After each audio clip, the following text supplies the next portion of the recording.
গত বছরের ডিসেম্বর ও চলতি বছরের জানুয়ারি ও ফেব্রুয়ারিতে বঙ্গোপসাগরের গভীরে মাছ ধরতে গিয়ে ভুলবশত ভারতের জলসীমায় ঢুকে পড়েন ৯১ জন বাংলাদেশি জেলে। এরপর তাদের আন্তর্জাতিক সমুদ্র সীমা অতিক্রম করার দায়ে আটক করে ভারতীয় কোস্টগার্ড। পরে তাদেরকে বিভিন্ন কারাগারে রাখা হয়। পরবর্তীতে বাংলাদেশের পররাষ্ট্র মন্ত্রণালয়ের কূটনৈতিক তৎপরতা এবং বাংলাদেশ ও ভারতীয় কোস্টগার্ডের সমন্বিত উদ্যোগে আটক জেলে ও ফিশিং বোটগুলোকে ফেরত আনার সিদ্ধান্ত নেওয়া হয়।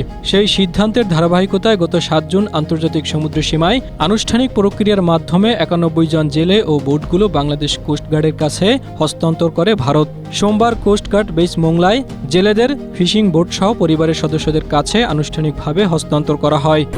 স্ট্রবেরি সুপার ডটেড ও ক্লাসিক ভ্যারিয়েন্টে সেন্সেশন জাগুক শিহরণ। কোস্টগার্ড পশ্চিম জোনের বিসিজিএস এর অধিনায়ক কমান্ডার শাহ কামরুজ্জামান বিষয়টি নিশ্চিত করে জানান, বাংলাদেশ ও ভারতের কোস্টগার্ডের পারস্পরিক সমন্বয় এবং দুই দেশের কূটনৈতিক উদ্যোগের ফলে জেলেদের দেশে ফিরিয়ে আনা সম্ভব হয়েছে। ভারত থেকে ফেরত আসা জেলেদের অধিকাংশের বাড়ি চট্টগ্রাম অঞ্চলে। দীর্ঘদিন পর স্বজনদের কাছে ফিরে তারা স্বস্তি ও আনন্দ প্রকাশ করেছেন।